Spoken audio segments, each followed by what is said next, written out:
So we're just gonna do a little superheat and subcooling here. As you can see, no pressures. We're gonna go for this again. I don't know if you can see it. Get that glare out of your eyes. Sorry guys. Just filled it up, YF refrigerant. It has a brand new condenser in it. But if you can see closer, this is not a factory condenser. I can see that for a fact. The fin spacing on this condenser is like 14 fins an inch. It's not 12. It's more like 14 fins an inch. I won't tell you what the pressure is here because I only want to get you guys dwelled in on superheat and subcooling.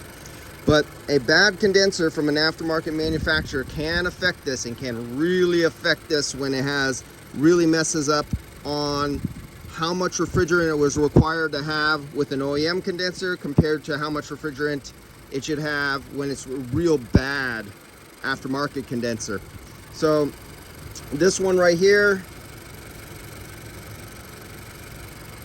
I wish I had another one with another CRV to give you a side-to-side comparison of how bad this is, but I'm going to tell you that it's only 70 degrees. So this is not right because I'm taking the temperature. See, this temperature on here is where my sensor is right here. I'm getting the hot air. I'm actually taking the temperature, the outside air temperature right here is 70 degrees. And this high side pressure is so high, it's pretty ridiculous right now. But I'm gonna not dwell on the screwed up condenser here. Let's go at superheat and subcooling for this vehicle. It's an expansion valve system. It has a plate heat exchanger, a internal heat exchanger right there. So look at this right there.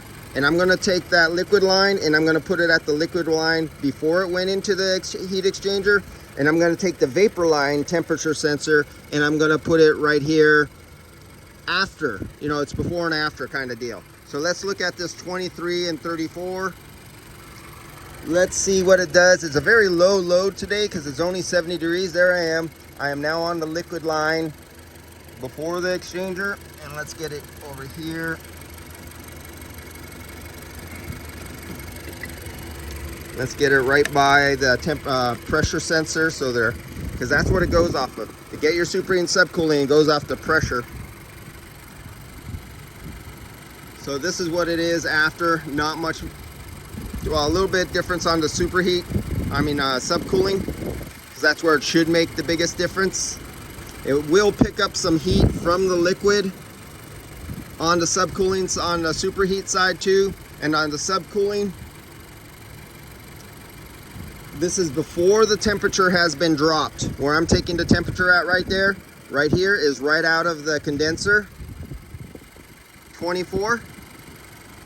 I could get that glare out of your eyes. 24, 26, 27. This is the variance of the compressor itself. Now let me jump back and get that liquid on the other side of the heat exchanger. Let's see what it is again. We're going back down to 24 again. It's going back and forth. 23, 22, 21. And you can see the temperatures over here. Suction line and liquid line. We're looking at the liquid line right now. 98 degrees. Let's watch this.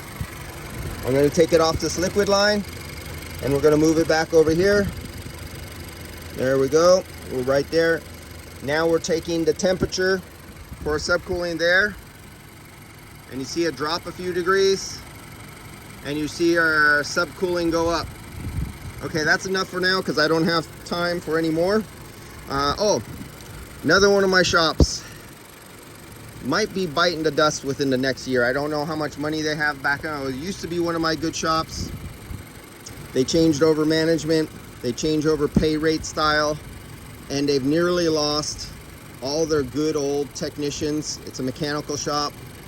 And the two guys they have left who stayed with them were two real young guys, and one is just that kind of guy. He won't leave no matter what because you gave him a job when he didn't know nothing, and he feels honored to whoever takes him in, and even through the bad, and even though he's not getting paid enough, he'll stick with them. He has that kind of mentality. And the other guy is also a really young guy, and he's sticking in there, and I don't know why, because he's intelligent, and I would think he wouldn't, but I think he's holding off for something else. And 3 of the other guys left. They weren't about to put up with what was happening. And the one old guy who was going to hang in there, and he told me he was going to hang in there before this kind of move and change happened. He says, I'm fed up with working here, but I only have like 2 more years to retirement, and I'm going to hang it out and just call it quits. He's so fed up with the industry. It's really sad to see this happen to both young guys. 2 of the young guys just up and just quit the industry altogether, sold their tools, and just can't stand the automotive industry because of what happened to them, the way things were going. And this was a good shop, and it's not a bad shop, but it's just that it went so south that for the technicians, they just threw in the towel and gave up, and it's a really sad thing. And the old guy too, he's not hanging with it. He says, that's it. He said, I thought I could hang with this for just 2 more years. And but what he's seen happen to the young technicians, and he completely understands why the young technicians gave up in this trade. And now he's throwing in the towel too. Just before retirement, he's going to call it early and collect a little bit less Social Security for his retirement pension, or his retirement plan, not pension. That he knows he could make more money than that, of the difference just working side jobs at home.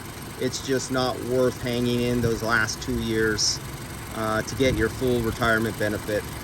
And this is something that I've been seeing playing out, especially in the last 5 years. And the last 2-3 years has been playing out more and more.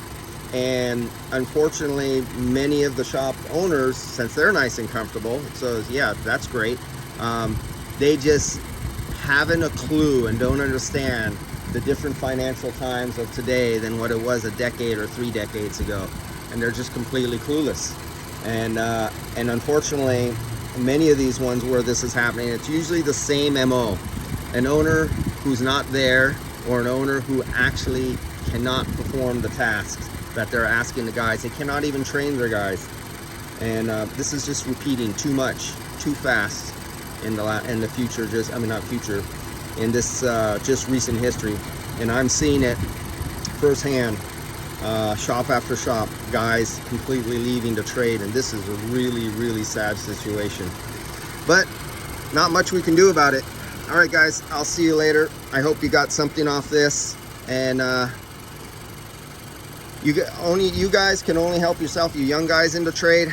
If you're not in a good place, if you can't talk something out and work out a situation where you can help your owner make more money and make him more money, then it's just time for you to pack up and leave and find another place, because you're in a trade where not many guys are coming in.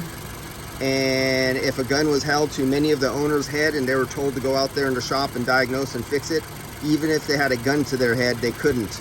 That is how technical this trade is getting now. I'll see you guys later. And yeah, sad news. I'm losing a couple more of my techs who I've known for years, and I've watched some of them come in, and now they're just leaving altogether. See you guys.